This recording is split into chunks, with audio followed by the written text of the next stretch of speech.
Well, I just tried calling Stan, and I never got hold of the man.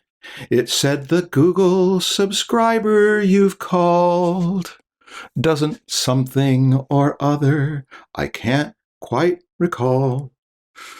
So here we wait for Stan. We're going to interview night. You've never met Night, but you will in a moment, or 2, or 3, or 4, or 5, or 6, or 6. It's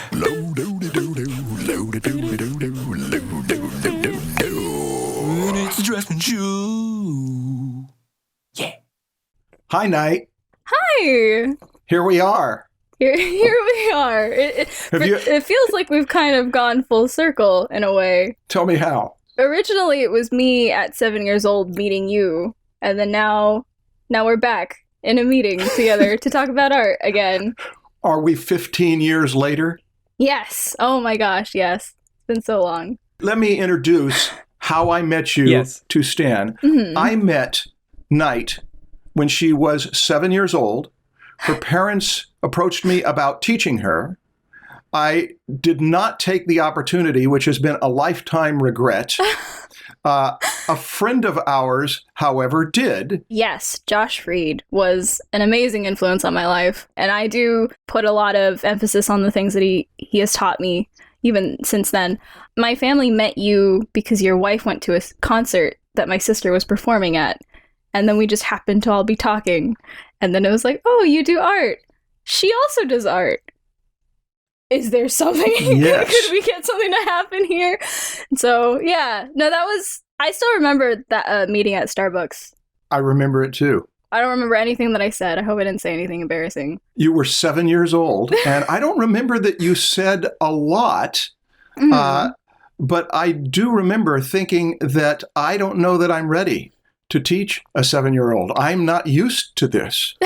And I trusted Josh Reed as a good teacher, and I knew that he had taught young people. Mm-hmm. And so I'm very glad that that worked out as it did. Oh, yeah. And no, I he was amazing. also remember that your sister is your older sister. Yes. And she was an accomplished musician. Yes. And then there was a newspaper article about her. And so there were two sisters, one in music, one going into art. And then I want to hear from here a few things. One is what you did, what you studied with Josh, and what you did after you studied with Josh to continue your education. And also, our audience may not know that you are a pro at the age of 22. And we want to hear about that as well. Okay. I basically have stuck with art for the entire duration. I went to an arts high school at Orange County High School of the Arts in Santa Ana, but my family actually moved across the United States for some reason 2 days before my high school graduation. So that happened, and I spent, I think, a gap year in Charlotte, North Carolina, before I believe I told you, I went to Savannah College of Art and Design in Savannah, Georgia. I had a time there and decided I wanted to come back to California. So transferred back to LCAD and completed about 2 years. And now I am on a leave of absence for the indefinite future to work on more professional stuff. Can you talk about what you're working on? Yeah, so I've kind of been working freelance for quite a while. How long? I think at this point it's about 8 or 9 years. Oh, wow. I've done casual freelance for a while, not really professional, but in the past couple years, I've started taking on a lot more professional work for a lot of indie game development studios, working on pitch decks for companies that are trying to put out a brand new $1 million IP. And then just recently, I finished my contract with Valve, which I consider my first, like, big boy gig, sort of a thing. Valve is a big deal, yes. Yeah, that was very exciting. And it was the first time I actually got to experience the release of something that I did to a wide audience. So that was a really special experience for me, too. Well, I have so many questions now. you start, Stan. I'll go back to the beginning. You said you studied with, sorry, it was Josh Reed, is that right? Yes. Josh Reed, and from 7 to 10. What did you study at the age of 7? Like, what kind of lessons was he giving you? How often did you guys meet up? Did you have homework? Oh. Like, tell me about that. I wish I was more cognizant. I wish I was less of a demon child. But Okay. so he actually did all of the heavy duty lifting for me, and I feel very grateful. He taught me pretty much all of my fundamentals. So he taught me basics of perspective, of composition, of anatomy.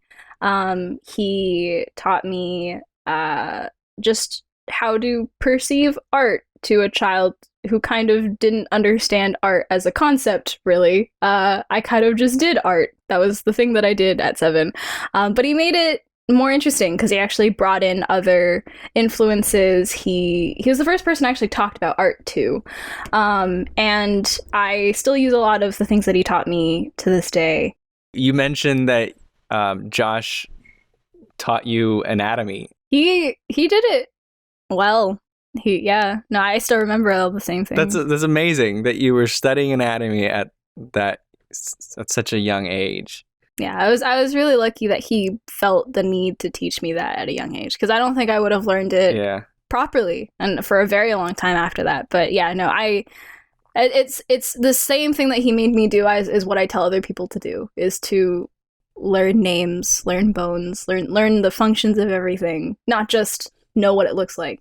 To actually know them by name, by function, was life-changing for me. And I still remember all the lessons and writing down like the radial brachialis on a piece of paper that he wrote on a line, and then I have to like color in the muscle and explain where it connected to. And I hated it at the time, but it was actually probably one of the most fun like units that we did together, because it was very hands-on, very exploratory, and I still remember everything from that lesson. It's great. That's cool.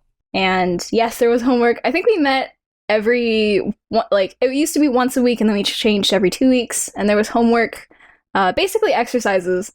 Like what kind of exercises?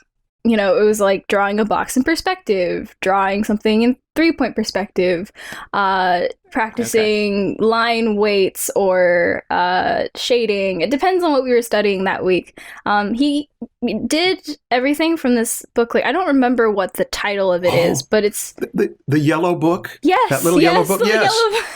What was that guy's name? McIntyre? Gosh, I don't know what his name was, but we need to find it. That was a book that went out of print.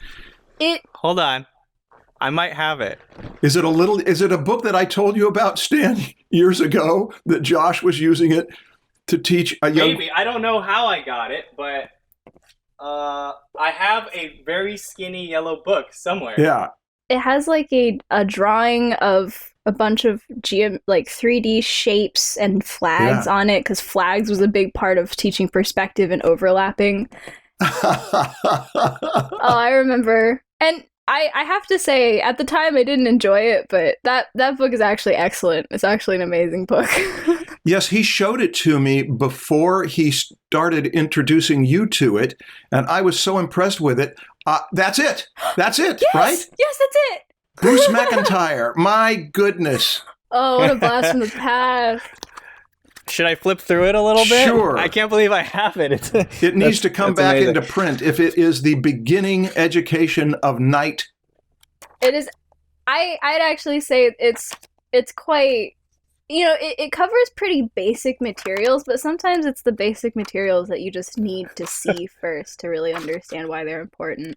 There was a lot of times when I was doing exercises from the book where I thought, yeah, I know what this is. I look at things in real life. I know exactly what it looks like, but you don't actually know what it looks like until you've had to draw it, you know. And Like, that's the same with perspective. It's the same with proportion and lines. And I didn't really appreciate, unfortunately, the exercises at the time. I thought they were quite boring, but they're actually amazing. And I still think about each page. I think my mom still has a stack of them back at home. They're just like stacked under all of the exercises that I did still. Well, Knight, I remember That's that cool. every week, and then later it was 2 weeks because he was in Inland Empire. He'd come down to Orange County, he would teach you, and then we would walk together. And so I was getting reports regularly on how things were going. So that was how I was keeping in touch with you at the time, was through your teacher. That is amazing. He did mention that he took walks on you. I'm like, I want to take walks with Marshall, despite the fact that I am 10 years old. Have you ever taken a walk with Marshall? It's a privilege. No! Oh, Marshall. Didn't we hang out at Animation Expo? We did. I still remember that. That was actually amazing. And you were like how old? 12, 13, 14 or something like that. Somewhere far too young. But Your parents dropped you off there. We walked around the floor and yes. you Yeah. met people, and I don't know whether it was your first convention or not. It was, yes. I remember it being my first convention and getting very confused with the Animation Expo. Is that CTN? Yes, it was CTN Animation Okay. Expo, and it would have been around, what, 2010? Yeah, 2000? very early. Yeah. That I kept mixing up that with the anime convention that's in Los Angeles, who is also called Anime Expo.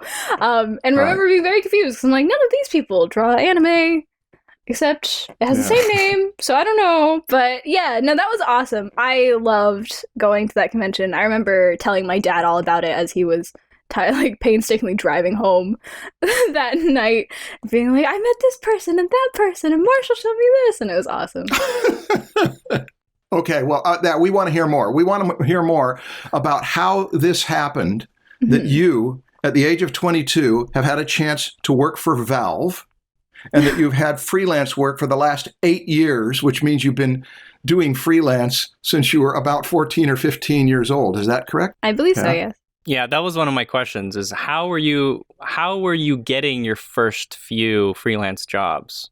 Did you go out and did you try to get them, or did they just kind of like fall in your lap? So it's interesting because I consider myself part of the first generation of what would now become the art community that everyone knows.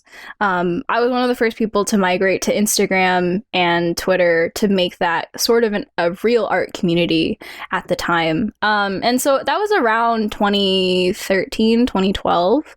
And I think it was the first time that actually having a market online and having a following and having that kind of level of popularity, which eventually also bled into a client base, was something that I experienced quite early on. I think that's the main reason why I was able to get any work at all, is because I had already started what a lot of people are now starting on spaces like Instagram and Twitter, where they're building a business online.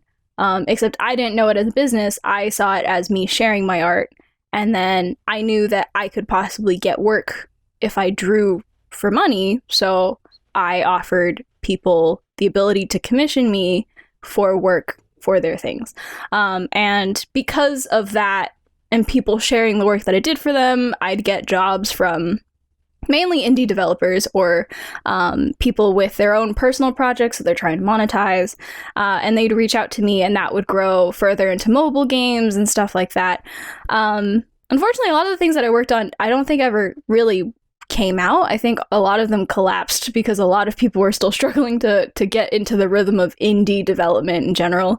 But it was still, experiences for me that I could take with me as I kept going. So yeah, I think a lot of them did fall in my lap because I was in a really lucky position, because there are very few people actually working in this like small sphere of hobbyists, but also hoping to be career artists on social media at the time. It was just a small pool, so I think it was easier to find me amongst the people that were online at the time. Because you were early. Yes, I do believe that is part of the reason. Was this on forums? Is that what you mean by like the art community that everybody knows? Well, I was on forums, actually. I was on, CG Hub, CG Society, but also beyond that, I think forums are no longer the place for art communities, really. Right. Now it's a lot of actually most artists just start on Instagram and Twitter. They just go gunning, right? They just start running. They're like, I have my business, here's my fan art that I'm doing, here's my original work, and they're ready for it. When I was starting, everyone just wanted to share their work with each other. There was no monetization. There was no personal small business that you were growing. No one had a store. Everyone was just there because they drew art and they wanted to share it with other people who had a similar interest to them. And now art communities online centralize on big social media sites like Instagram and Twitter. Now those sites are professional even. It's almost considered professional to have your portfolio available on those sites. Back then, there was no thing as a portfolio. You just did art and you posted it. So that's kind of what I mean, where it was the precursor to the community now, where, to be fair, it was kind of, it's pretty similar to the things that we post, but the language with which we post them is different. It used to be we'd write about our day on the bottom of the caption, but now you keep it clean. You have tags. You write things that people will look at. You have things to promote, so you write them in the captions, and you post them at certain times because people know the algorithm, right? They're like, oh, you have to post it at noon. You can't post it on certain days. People won't see it, so you have to post this. You have to post frequently so that the algorithm keeps you in its circle. None of that existed at the time. It used to be more pure. It used to just be everyone's doing it for the excitement of sharing. Well, I mean, Instagram was just a photo platform. It was just selfies and people taking pictures of their food. Now it's an art form almost. People get jobs being Instagram photographers. That's a totally different atmosphere than when I was on social media at the time. And so for me, growing up on social media, growing up with an art community, it is definitely different. It's a different space. And I think because of that, people struggle a lot more than I did when I was starting out. Because I was able to grow a following before that became normal. So that's what I mean. So when I asked you if it fell in your lap or you did something, I think this is exactly what I was trying to get to. Because you were probably in the same position that a lot of other people that were in the same community were, but you got the jobs and they didn't. Mm-hmm. Is there something that you did that sets you apart? Again, I think part of it is that I got in early. So a lot of people were trying to find artists to follow. And if they found any artist, they just follow them. Now you get to be picky about what you want. You have styles that you can pick. You have like specific fan artists that you can pick, or you have people that just do a very niche sort of work. I think partially that is the reason, because I started early enough that the people who were following me didn't really have a preference too much. They just kind of liked looking at art. And I do think that at a certain point, once you get to a certain amount of followers, like say around 8,000, 9,000, at the time that meant that the ball was starting to roll. You were basically at a position where you could be counting on a continuous growth that is exponential in followers. At the time that was the case. I'm not 100% sure if that's the case now. But again, at the time, no one had more than 10,000 followers. Everyone was... On what platform were you talking about? I'm mainly talking about Instagram. I wasn't familiar with Twitter at the time. I think I joined Twitter officially around 2015. But 2012 to 2014, everyone was maybe 1,000. If you had 1,000, that was amazing. If you had a couple hundred, so you were in really early. But now, it's not enough to have tens of thousands of followers. You have to have hundreds of thousands. And so that becomes a lot harder to achieve, right? Your niche changes. So I think for me at the time, I do consider it quite a bit of luck, because I don't do fan work, which I think is a big proponent of audience growth, are people that can count on you to do a certain thing. They know that they're buying into a very specific product. And if you do a lot of work for a specific content that they like, that's trust that they can put in you as an artist.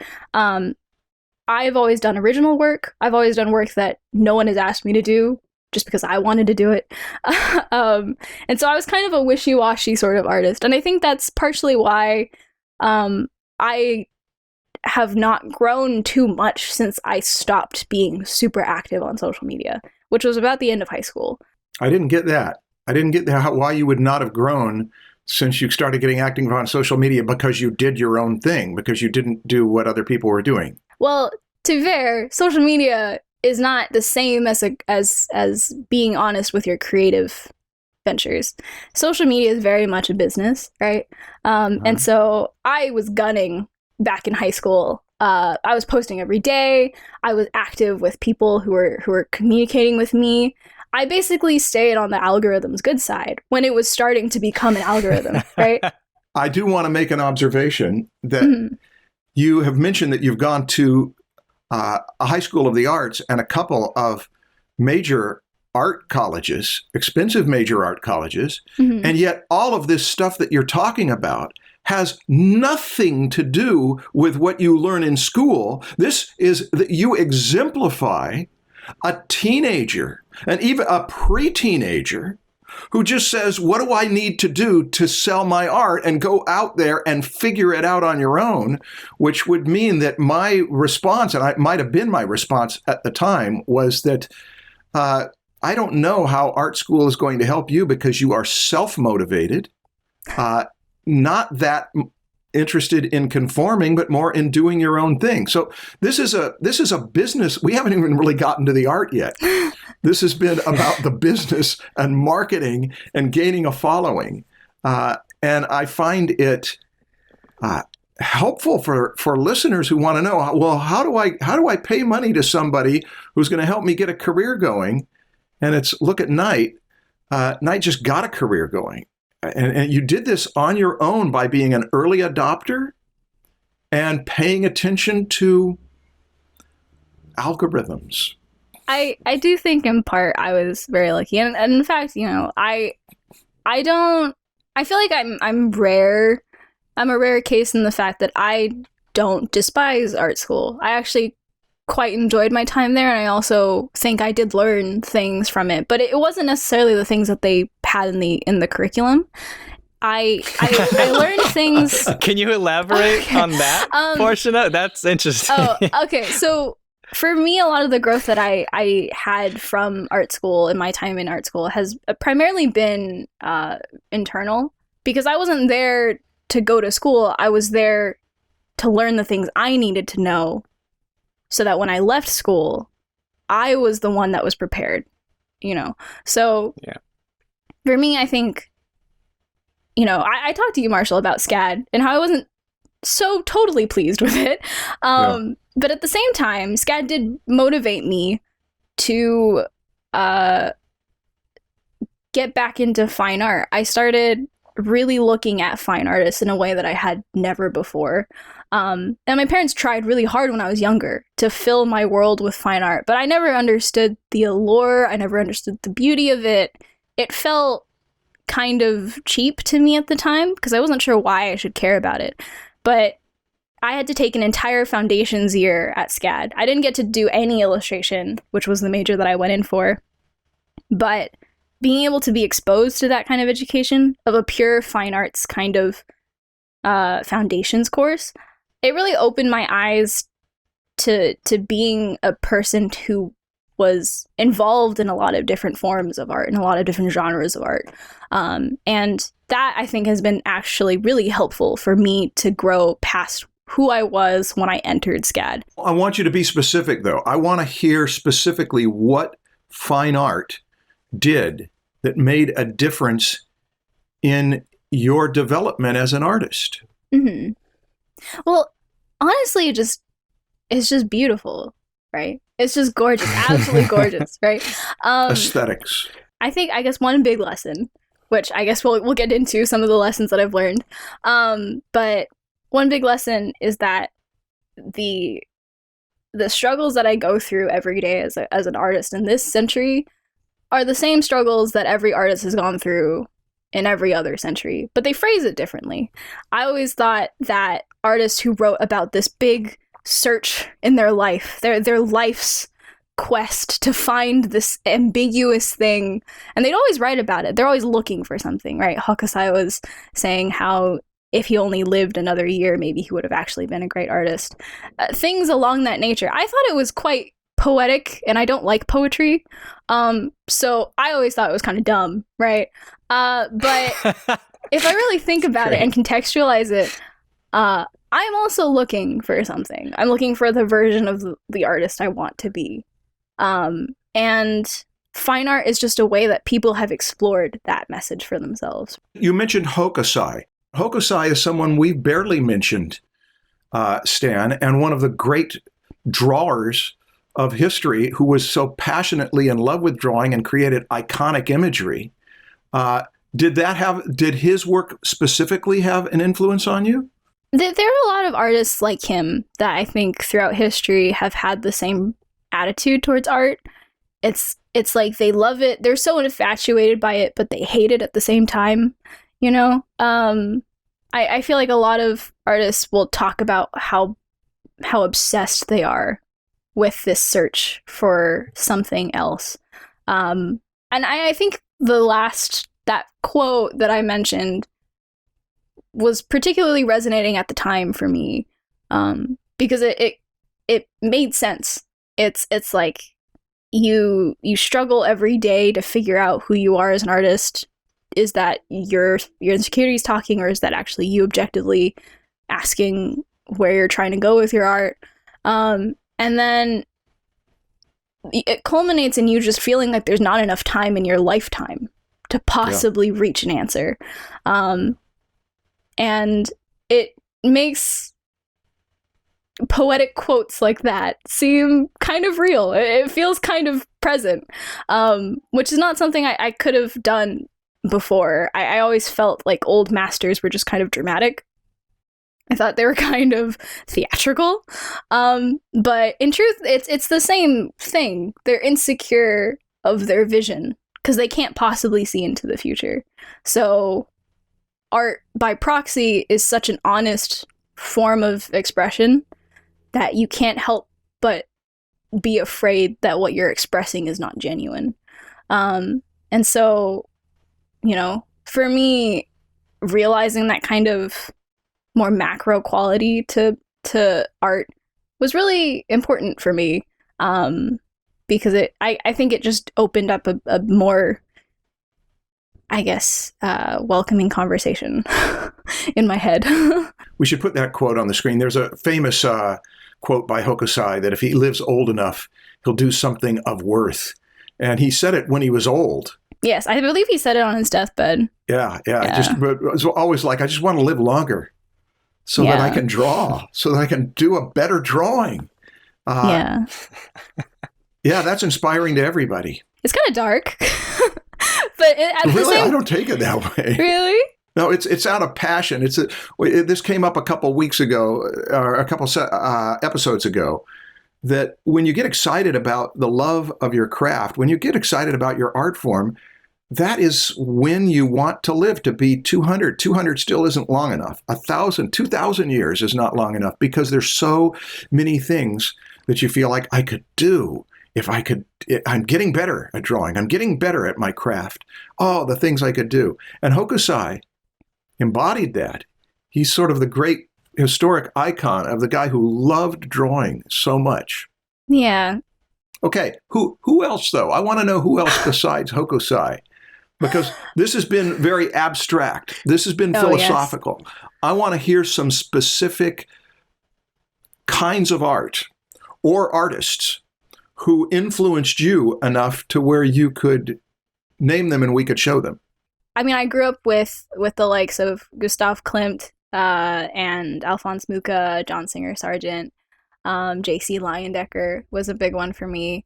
I think that really introduced me to commercial art. The history and their like encyclopedias of art that they've done will always include their biography. And I'd read them, and it I mean, they had never seemed truly happy, but they definitely made a career out of art, which felt more feasible than the art career that my parents kept trying to describe to me, which was like, be the tortured, starving artist. Really? Your parents encourage you to be the tortured, starving artist? Or did I misunderstand that? They must be artists too. I think at the core, their message is, we want you to be honest with your art, that kind of thing. And it's hard to do that when all you're doing is working a 9-to-5 job at a studio. It's not so much about the creative endeavor. It's about the product that you're dishing out for a consumer. That's not as creative to some people. And I think that was the case for my parents. Well, Knight, this is a new one on me. This is a new one on me that most parents want you, if you're going to go into the arts, are you going to make money? Most parents are not concerned, well, you're making money, but are you tortured? That is true. My parents were a little weird. I think that actually is one of the things that people find really interesting when I tell them about my backstory, my origin story. They're always confused by the idea that my parents were supportive, and I think that also is a big thing. I think I'm very lucky and very privileged to have parents that, one, they come from an artistic family, and two, wanted me to be an artist when I grew up. I don't think I had another option, actually. I'm pretty sure my parents told me, because I started in piano, if that was news to you. I started in piano. I was going to be a pianist. We didn't have more than 2 pianos at home, so I couldn't practice all the time. So my mom was like, yeah, you should just go do art. And I was like, okay. Wow. It's like the opposite story of everybody else. It is. Yeah. Your parents should be showcased as great champions of their daughters.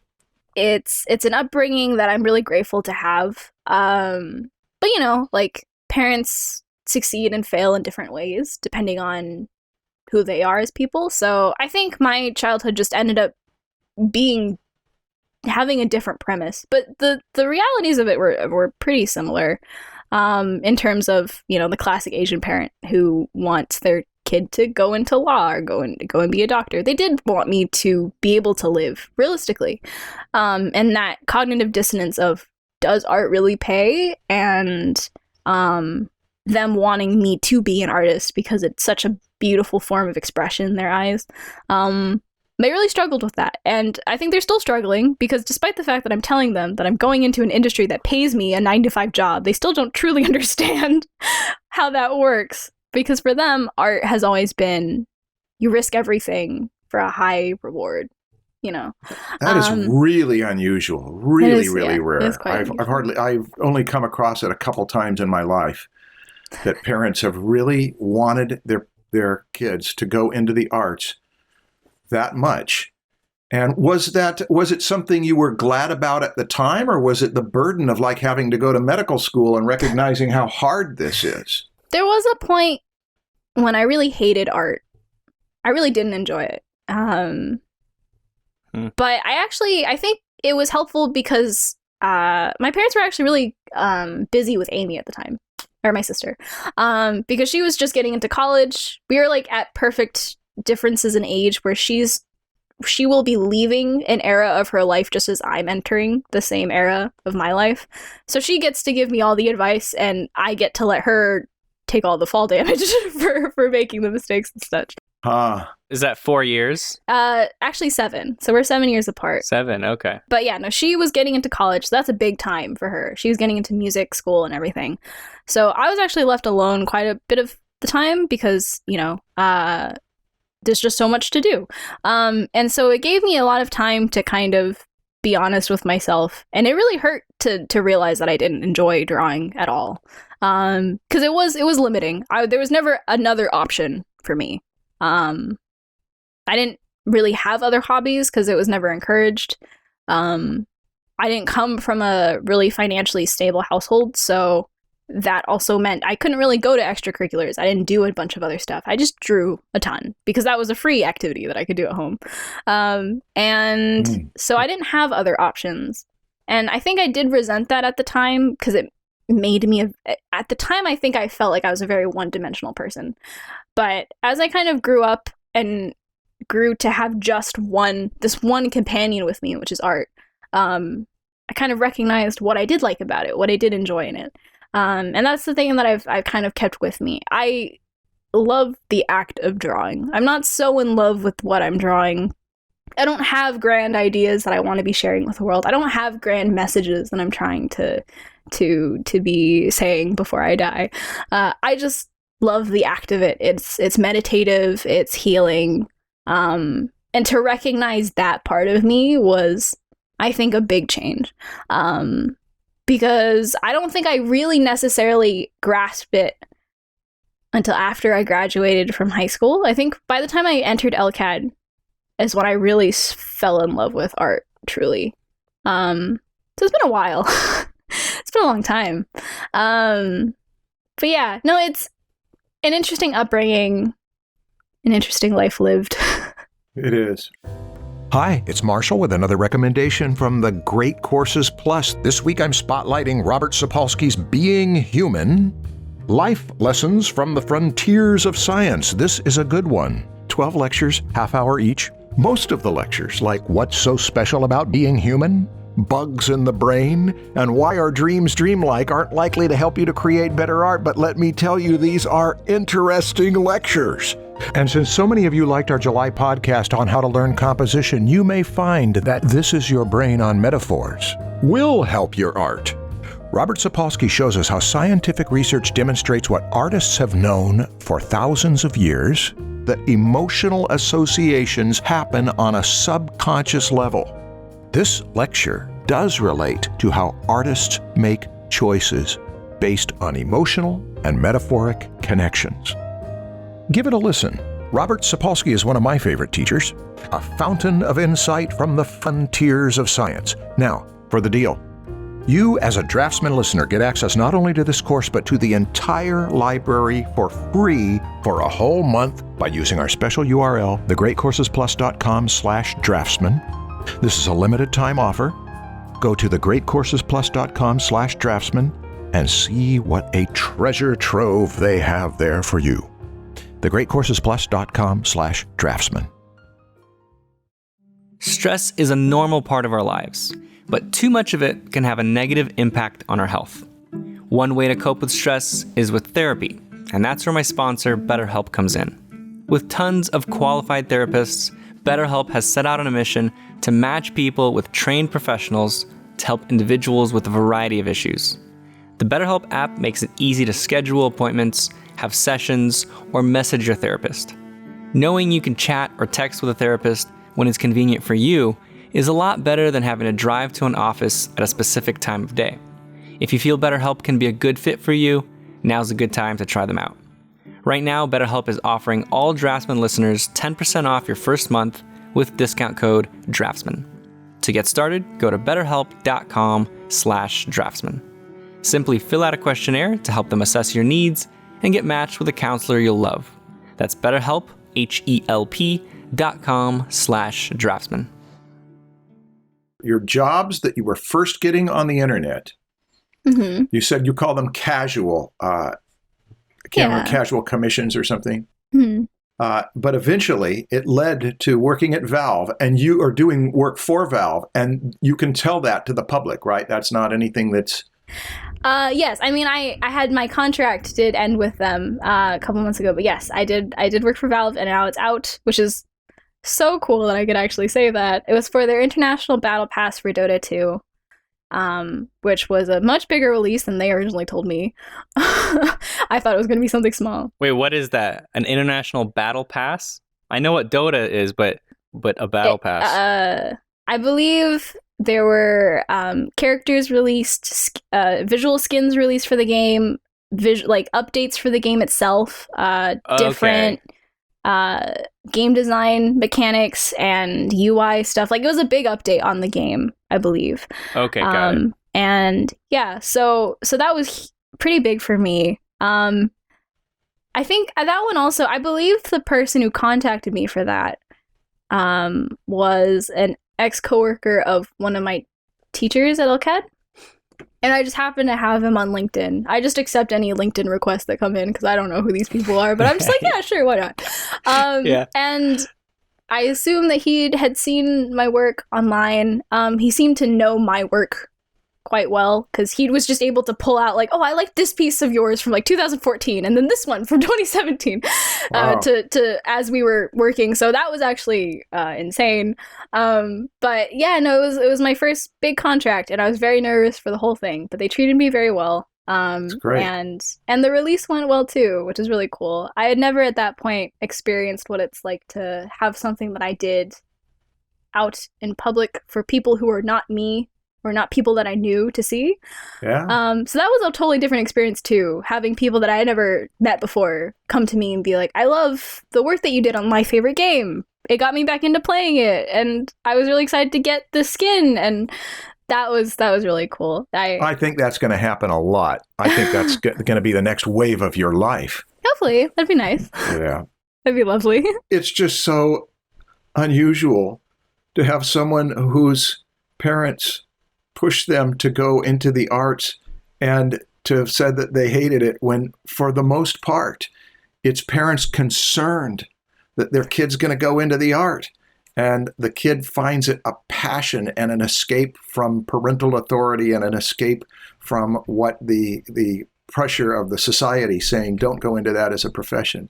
But you are an unusual case, Knight. Marshall, you know, what you're saying right now, like, from my experience, it depends really on the culture of the parents. My parents were from the Soviet Union, and artists are celebrated there. So if you're an artist, you are a celebrity. You are someone that is a really big part of society. And so my parents really liked the fact that I was an artist. They were obviously afraid that I wouldn't make any money, but they really liked that I was an artist, and they did everything they could to try to help me become successful as an artist.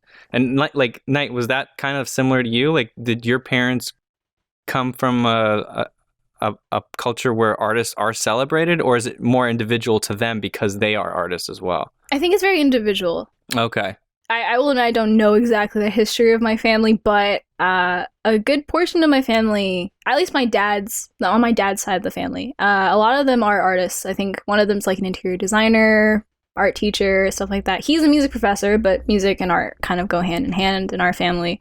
And my mom's side, not so much, but she kind of brought in the business part of it. So she was very, business oriented. She was the one that was kind of the moneymaker of the family. So she kept us stable.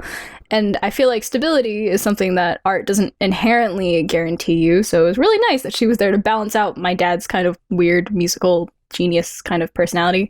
And yeah, I don't say, because I'm Chinese, so I don't think China necessarily as a culture uphold artists in any form, but I think my family really encouraged an artistic upbringing because that was the culture that they created in our family. And I think my dad really, I think he wanted musicians. I think he wanted a guitarist, actually, because he's a guitarist. So he was really excited about having a kid that would jam with him, I think. But none of us ended up being that. And I mean, to be honest, Amy, actually, my older sister, she's not really in music anymore. She's in cinematography, actually, avant-garde film. Is that right? My goodness. I meant to ask. Gosh, you've just opened a door for Marshall. But did you see how Marshall switched his positioning? He's like, all right, let's talk. Cinematography. Okay. Yeah. Let's talk about movies. She pivoted, but it was actually really awesome to see, right? Because we both grew up pretty similarly. She also struggled to enjoy music fully. I'm not 100% sure if she was ever passionate about it. I think she became passionate once it's the way that she thought. She sees the world like a musician would, because that's how she was raised. I don't know personally if she will ever play piano again. But it's definitely changed how she perceives the world. And we have a lot of conversations about how I perceive the world versus how she does, because musicians and artists don't necessarily see it the same way. But now she's always had a passion for photography. That was one of the first things she picked up as a hobby. her, Okay. not my dad, not my mom. It was her. And she carried that with her, taking elective classes in music school, doing avant-garde film. She eventually taught the same class that she took in college. She went back to teach at Eastman. And yeah, now she makes projection light film for concerts, for interactive installation displays. She does a lot of really cool things. But she's very cutting edge. Well, what a trip, and I am surprised, and I'm a little baffled. Amy's performing technique on that piano was just extraordinary. She was really impressive, and I was not surprised when you told me that she went to Eastman. But that newspaper article on her, she revealed to the world that she did not like to practice, as I recall. Does that sound right to you? She revealed that this was not a pleasure to her. And I've thought about it for all of these years, whatever it's been, 15 years. And now you're telling me that she has left it and she may not play the piano again. There is something about when the pressure is that you must do this, it can rob the joy of it, which is one reason why so many people who want to go into the arts as a profession may not know what they're wishing for, is that when you go into it, the pressure can and often does take away the joy. But there's another thing, and a more positive thing, and that is that to master music at the level that Amy did, and then to choose the camera is the thing nobody made me do. It's my love. It's my choice instrument. The problems of cinematography are in some ways exactly like musical performing. You have an instrument, you have a stretch of time, you have dynamics, you have contrasts, you have a flow of where the eye goes. There's many things in common. So she's probably excited that now I get to do it with my instrument. But that is interesting, though, to know that all of that energy and then all the way through college and then to say, now I've segued. And it also makes me wonder, Knight. It makes me wonder what your story will be in another 7 or 10 years, and whether you will continue with art, find the niche of it that you feel most autonomy with, most ownership of, or whether it will segue. Do you have any thoughts about that? I think the difference between her and me is that I was given the space and the time to fall in love with it, and I do love it. I don't think I will ever stop doing art in my lifetime, because it is so closely tied with how I think now. It is so closely tied with how I perceive the world, what I enjoy in the world. I don't do very much outside of art, actually. And Amy does. She found something else that she loves to do. So for me, art will be the thing that I live and die by, I think. That will be the thing that I do for the rest of my life. Whether or not I will keep being online, if I will keep being a public figure, I think is up for debate. I don't know if I will. I don't know if I'll stay available for people to see my work. But that's like years in the future. Oops. Should we take down this episode? No, it's okay. I mean, this is like end of career Spotlight. stuff. Everybody go follow her. No, it'll definitely be end of career stuff.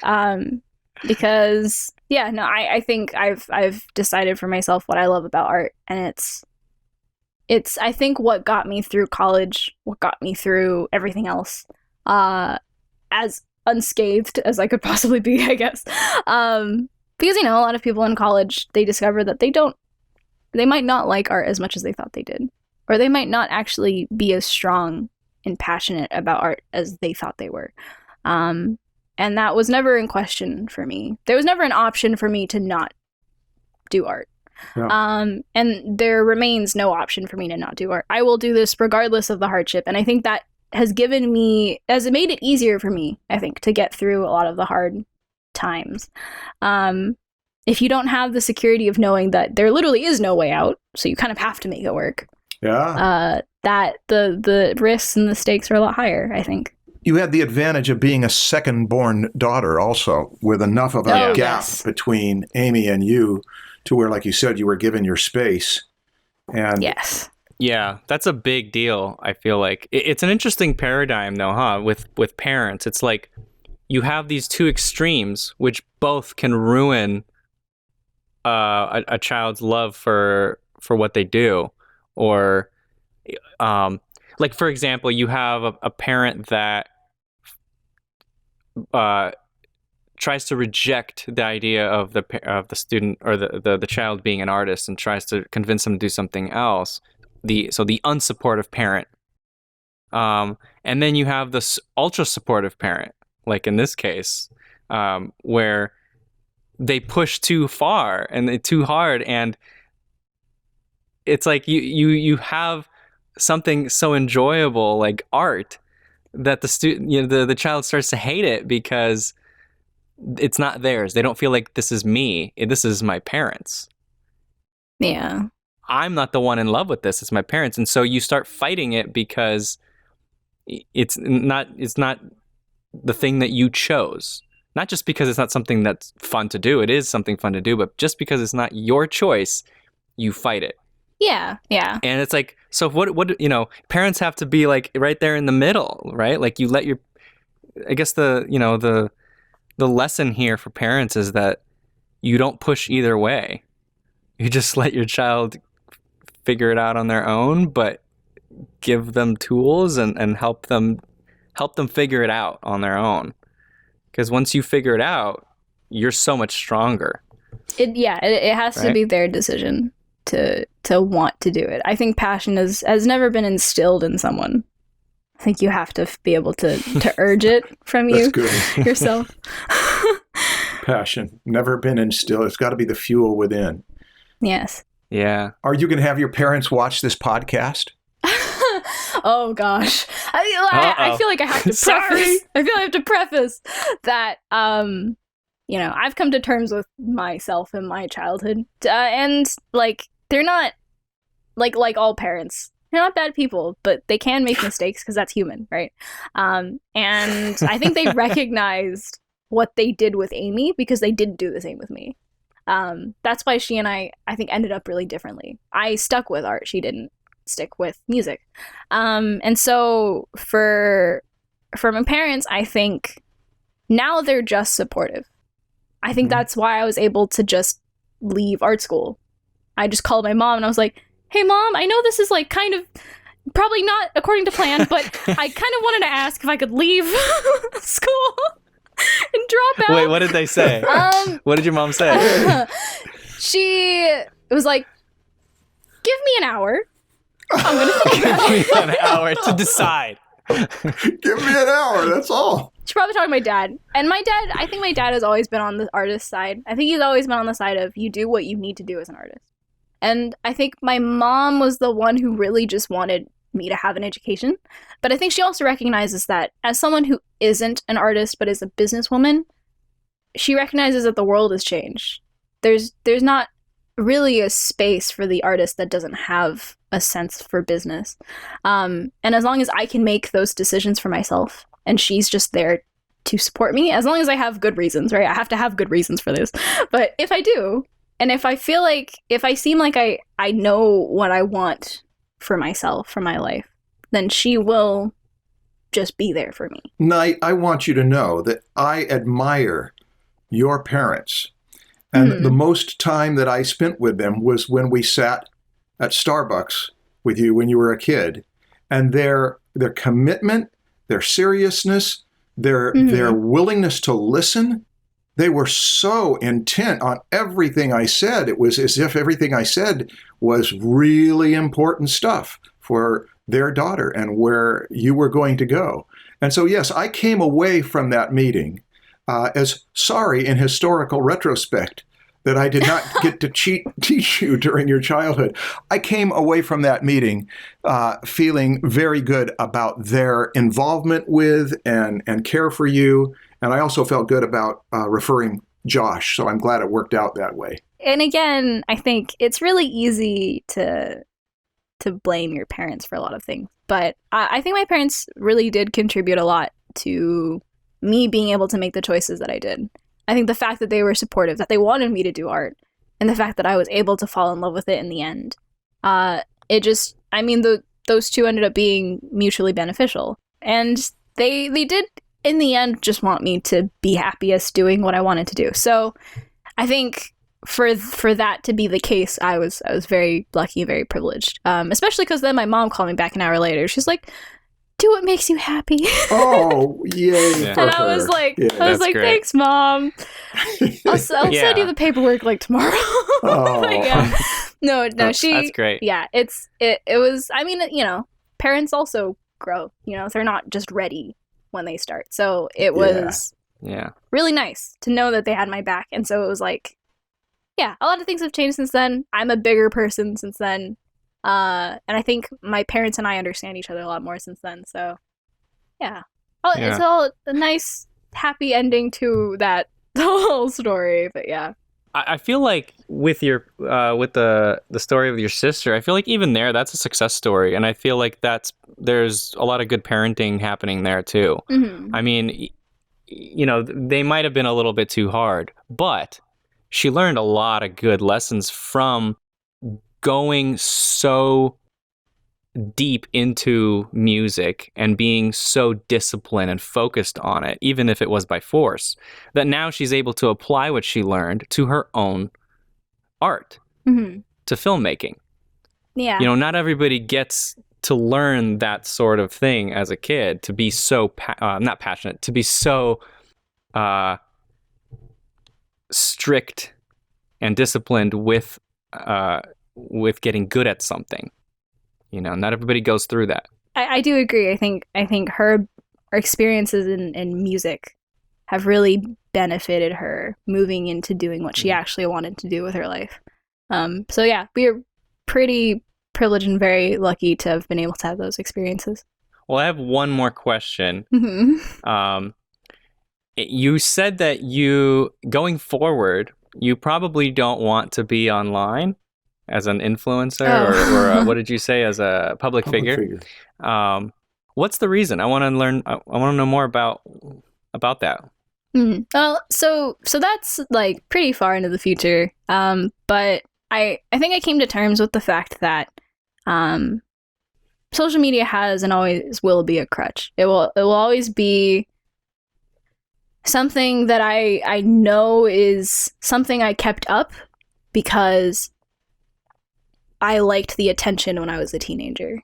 And it was, and it's always kind of been a weird place for me. At the time, I needed the external motivation to really push me through drawing because I didn't like it at the time.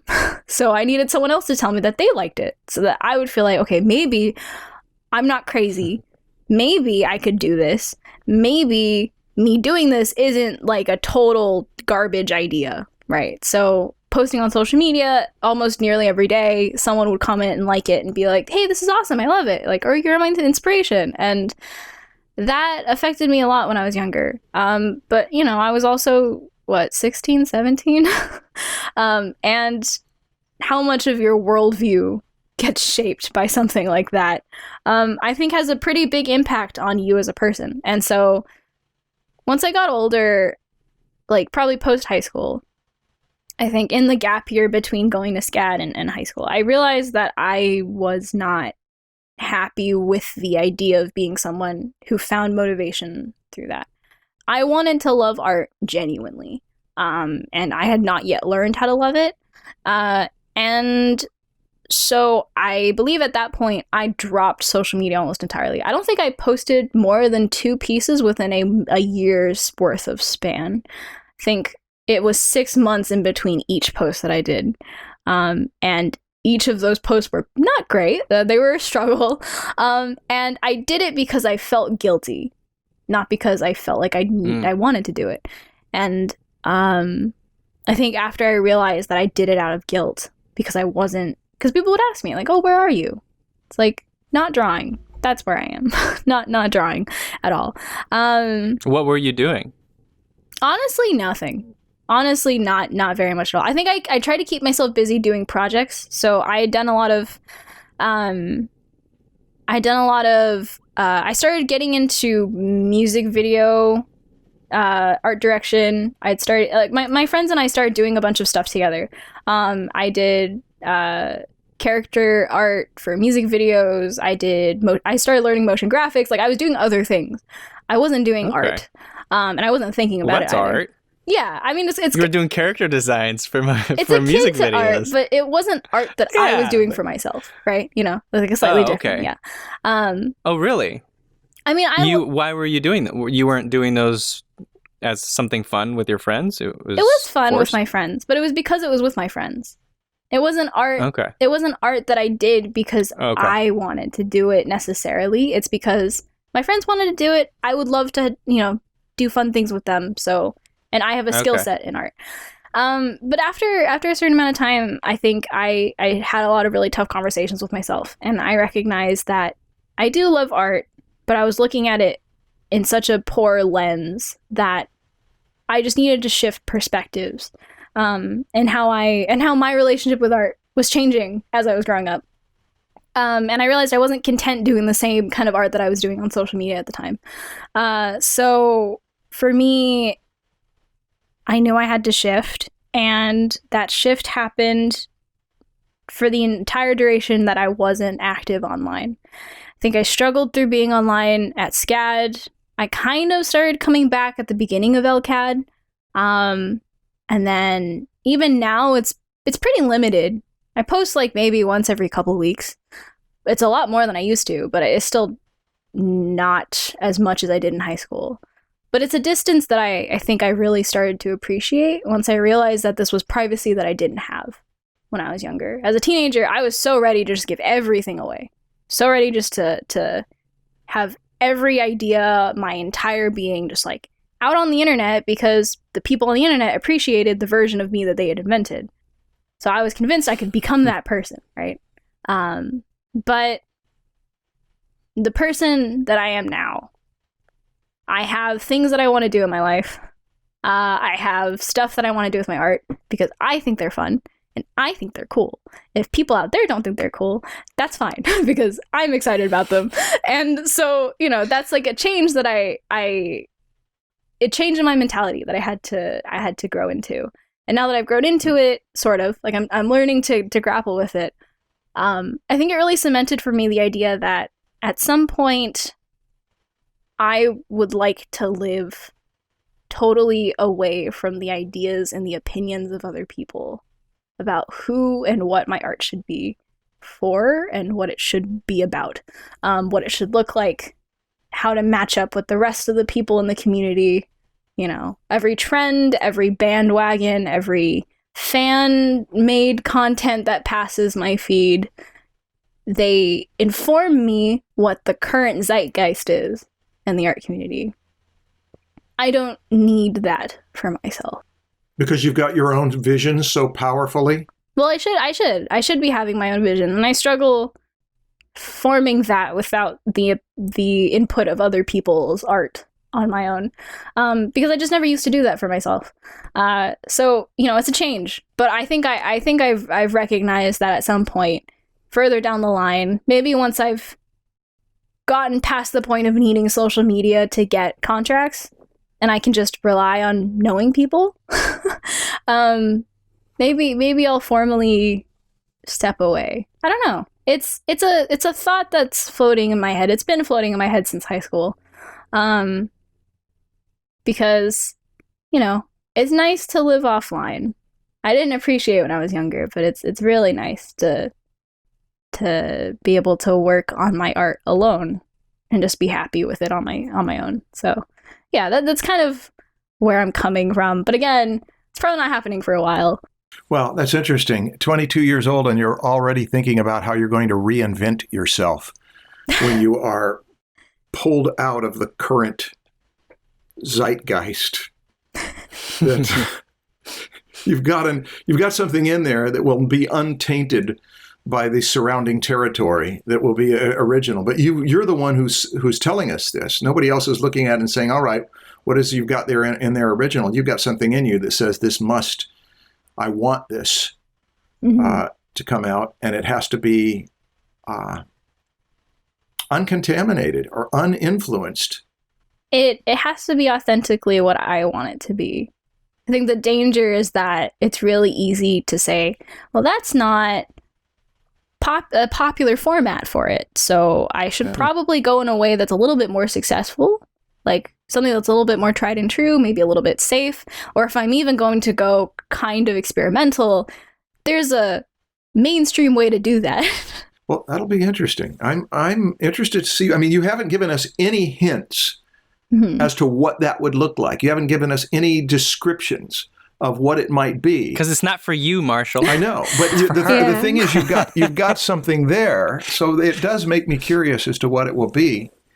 And we have seen it. We've seen it happen with a number of artists historically, and even now, where they set aside what they did. They go into retreat typically, and then come out of retreat and say, "Hey, look what I got! Oh, wow, that's different. Yeah, that's what I needed to do. I needed to get away from the commissions and the other people who have ropes tied to this thing and can pull it in different directions.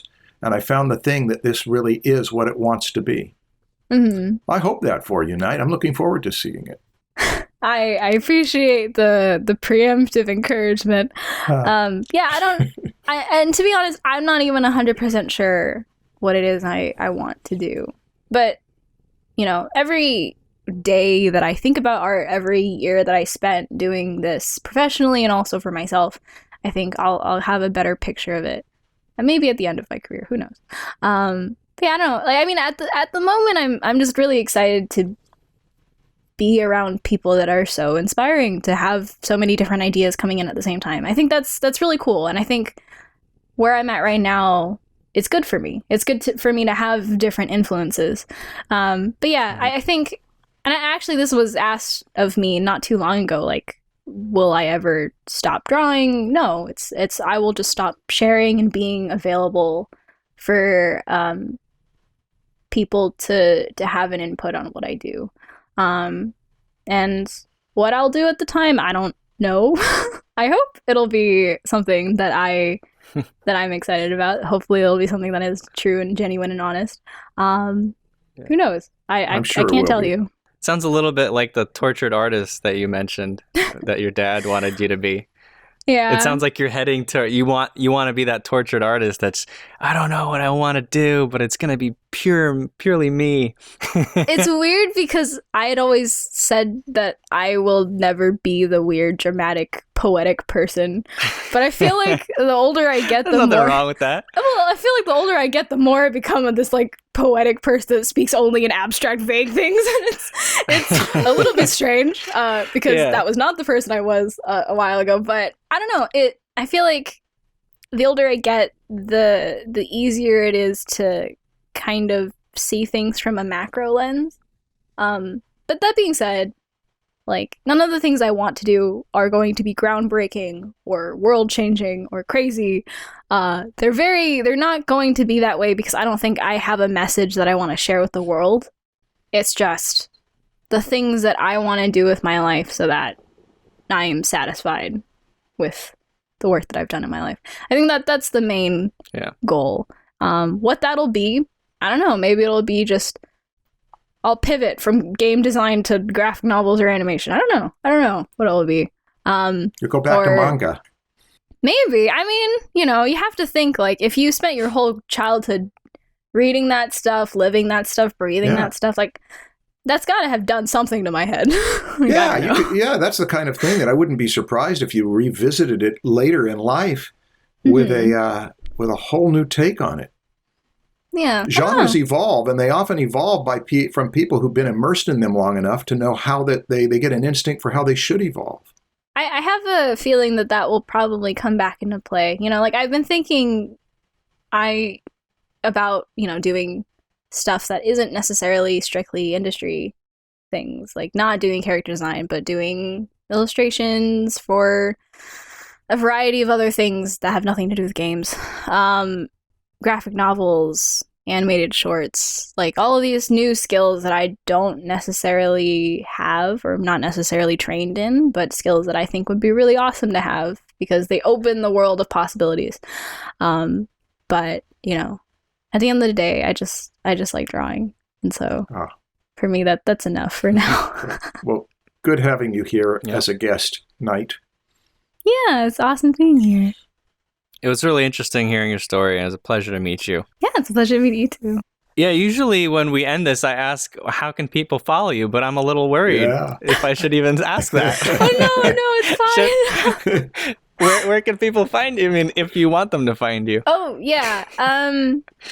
So I have the same name pretty much everywhere, thanks to high school me branding everything properly. So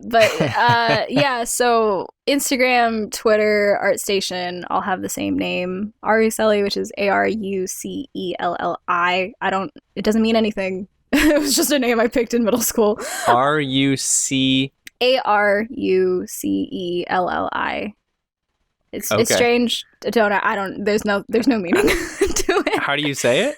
I say it Arucelli, but because of how it's spelled, a lot of people say it with the Italian accent, which is Arucelli, except it's not how you say it, but I also I recognize that was my mistake, so I never stop anyone from saying it. But yeah, no, it was just a name that I picked. But yeah, no, you can find me on all those spaces there. I also stream on Twitch every Friday around 7 p.m. and I just kind of draw or do things. So yeah, people ask me questions on there and then I ramble for about an hour and then I go back to drawing. So that's the kind of feeling that those Twitch streams used to have. But yeah, that's pretty much all the spaces that I'm currently active on. Awesome. Thank you so much. Yay. Thank you, Knight. Yay. Thank you. All right, guys, everybody go follow Arucelli. Oh my God. Sorry. It's all good. All right, everybody. Thank you for joining us. Thank you. Yay. See y'all. We are recording on a faithful monitor. We are recording on a... Oh, hey, I've got the fan on. Hang on.